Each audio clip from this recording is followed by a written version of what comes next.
दोस्तों, Elon Musk का कहना है कि अगर हमें अर्थ पे सरवाइव करना है और ह्यूमन सिविलाइजेशन को हमें सरवाइव करना है तो उसके लिए एक दूसरा प्लैनेट भी बहुत ज्यादा जरूरी है और उसके लिए उन्होंने चुना मार्स।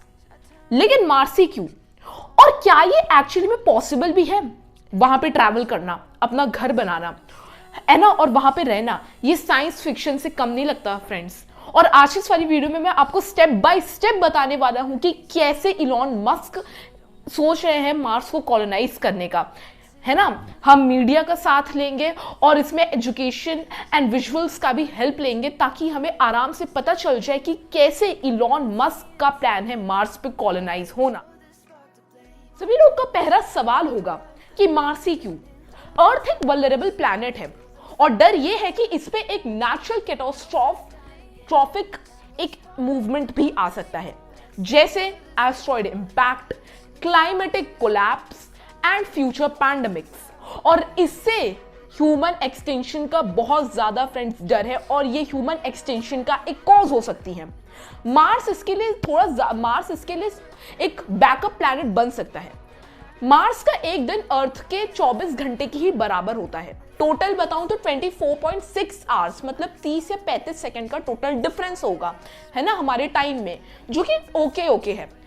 और फ्यूचर स्टडीज बताती है कि इसका टेरेन थोड़ा इसका हार्श है, लेकिन ये ह्यूमन सर्वाइवल के लिए ठीक है। हमारी टेक्नोलॉजीज ऐसी है कि हम उसको भी हो सकता है अपने टेरेन के अकॉर्डिंग सेट कर सके। लेकिन अब आप सब लोगों का एक और क्वेश्चन होगा कि हम और पे भी तो शिफ्ट हो सकते हैं, जैसे मरकरी या वीनस का फ्रेंड्स इन्वायरमेंट और एटमॉस्फेयर काफी टॉक्सिक है। वहां पे सल्फर डाइऑक्साइड और सल्फर की क्वांटिटी बहुत ज्यादा प्रेजेंट है। और रही बात मरकरी की, मरकरी फ्रेंड्स बहुत ज्यादा हॉटेस्ट प्लैनेट है और ये हमारे सन के सबसे क्लोजेस्ट है। बाकी के जो हमारे यूरेनस, नेपट्यून, सैटर्न, जुपिटर, ये सब हमारे गैस जाइंट्स हैं, तो इन पे जाना और इनमें रहना it's next to impossible. Elon Musk ने 2002 में स्पेसएक्स को फाउंड किया। स्पेसएक्स एक ऐसी ऑर्गेनाइजेशन है जिसका मिशन है और एक मोटिव है कि लोगों को मार्स पे भेजना। इनका एक विजन था कि हमें 10 लाख लोगों को स्टार्टिंग में मार्स पे बसाना है। यह मिशन साइंटिफिक भी था और साथ ही साथ फिलोसॉफिकल भी था।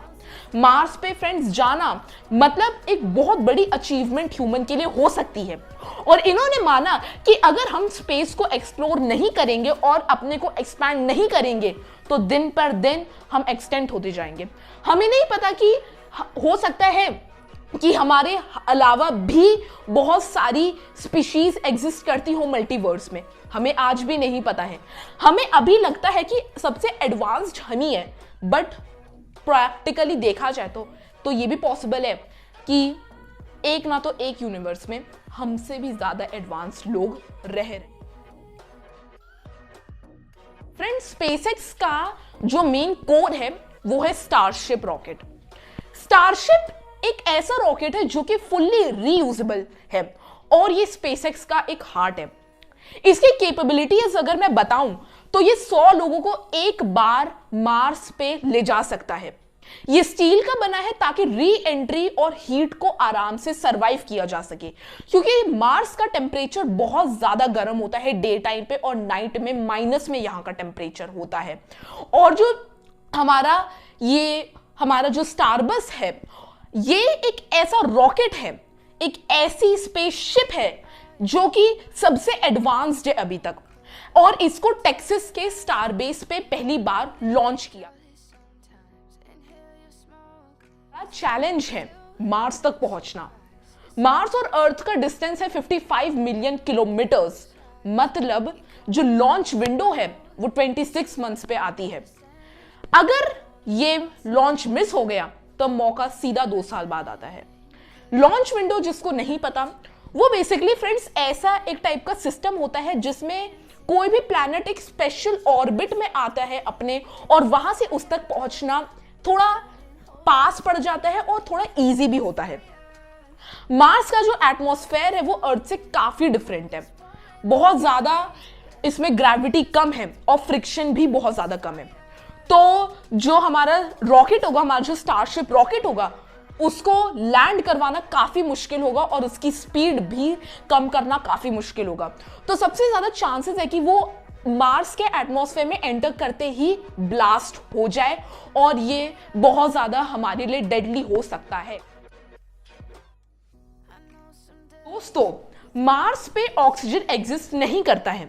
मार्स का जो एटमॉस्फेयर है उसे हम बोलते हैं मार्शियन एटमॉस्फेयर, और मार्शियन एटमॉस्फेयर पे खाली कार्बन डाइऑक्साइड है, ये भरा पड़ा है लिटरली। बताया जाता है कि इस स्पेस सूट्स के बिना हम सरवाइव कर ही नहीं सकते, मतलब हर बार आपको स्पेस सूट पहनना ही होगा।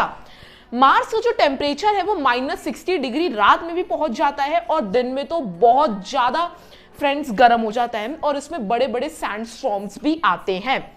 इसके लिए बहुत सारी चीजें फ्रेंड्स बनाई जा रही है। एक बात आपको मैं और बताना चाहूंगा, जो मार्स की मैग्नेटिक शील्ड है वो अर्थ के मैग्नेटिक शील्ड जितना स्ट्रॉन्ग नहीं है ड्यू टू इट्स ग्रेविटेशन। तो ज्यादा चांसेस है कि हमें बड़े बड़े घर बनाने पड़े, है ना, स्पेशल डोम्स बनाने पड़े, और ये भी पॉसिबल है कि हमें अंडरग्राउंड रहना पड़े। आप लोग पूछेंगे खाना कैसे बनाया जाएगा? खाना बनाया जाएगा हाइड्रोपोनिक्स के फार्म में। पानी को मार्स के आइस से एक्सट्रैक्ट किया जाएगा और एनर्जी के लिए सोलर एनर्जी का यूज किया जाएगा। इलॉन मस्क का आइडिया है मार्स को टेरोफॉर्म बनाना। अभी आप बोलेंगे भैया ये टेरोफॉर्म क्या है? टेरोफॉर्म का मतलब है कि मार्स के जो पोल्स हैं उनमें कुछ न्यूक्लियर बॉम्ब्स गिराएंगे जिससे कार्बन डाइऑक्साइड रिलीज होगी। कार्बन डाइऑक्साइड रिलीज होगी तो of course green house gases भी रिलीज होंगी और प्लैनेट हमारा वार्म बन जाएगा। नासा के साइंटिस्ट ये बताते हैं कि ये थियोरेटिकली तो है पॉसिबल, बट प्रैक्टिकली बिल्कुल पॉसिबल नहीं है। बताया जाता है कि जो मार्स है उसमें इतना ज्यादा कार्बन डाइऑक्साइड है, इतना ज्यादा कार्बन डाइऑक्साइड है कि वो चाहे तो अर्थ की एटमॉस्फेयर को भी पूरा भर सकता है। तो अगर वहां पे ये एक्सप्लोजन नहीं किया गया तब हम मार्स पे कभी रह ही नहीं पाएंगे। स्पेसएक्स ने स्टारशिप के बहुत सारे प्रोटोटाइप वर्जन्स बनाए हैं। इसमें एक आता है SN15।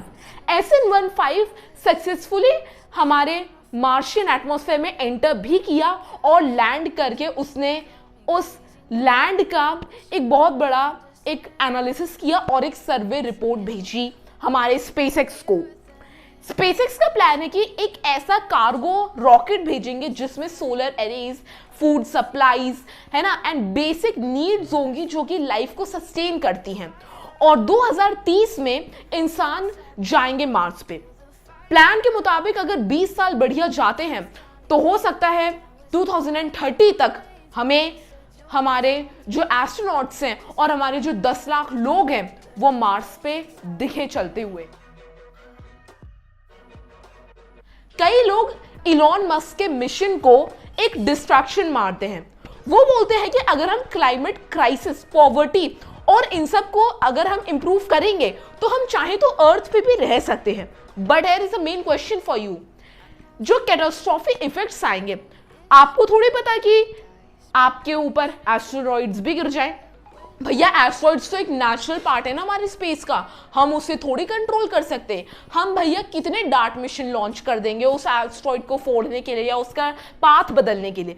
इसीलिए हमने क्या सोचा कि हमें millions and billions of dollars invest करेंगे एंड एक दूसरे प्लैनेट पे हम शिफ्ट हो जाएंगे। कई लोग इसको मेंटल हेल्थ से भी लिंक करते हैं। अगर आप मार्स पे रहोगे तो आप एकदम आइसोलेटेड रहोगे, एकदम कॉन्फ्लिक्ट रहोगे, आपका ब्रेन साइकोलॉजिकली डैमेज हो जाएगा, और अगर टेक्नोलॉजी फेल हो गई तब वहां पे सर्वाइवल का कोई चांस नहीं है। तब अगर हम अपने एंड पे आए तो बताया ये जाता है कि अगर आपको मार्स पे रहना है तो उसमें टेक्नोलॉजी, इनोवेशन एंड पैसे का बहुत ज्यादा फ्रेंड्स खर्चा आएगा। वी डोंट नो कि हम मार्स पे एक्चुअली में शिफ्ट हो पाएंगे या नहीं। अभी के लिए हमें साइंस फिक्शन लग रहा है, बहुत टफ है, लेकिन ये इम्पॉसिबल नहीं है। अगर हम चाहें तो टेक्नोलॉजी और AI के थ्रू हम मार्स पे शिफ्ट हो सकते हैं। सो आई होप आपको ये वीडियो अच्छा लगा हो। इस वीडियो को लाइक करेगा, ज्यादा से ज्यादा शेयर करेगा और सब्सक्राइब करेगा। एंड टेक साइंस विद विदित एंड परी को भी फॉलो कर लीजिएगा। मैं आपसे मिलूंगा नेक्स्ट वीडियो में। तब तक के लिए नमस्कार, जय Hind and thank you so much for watching.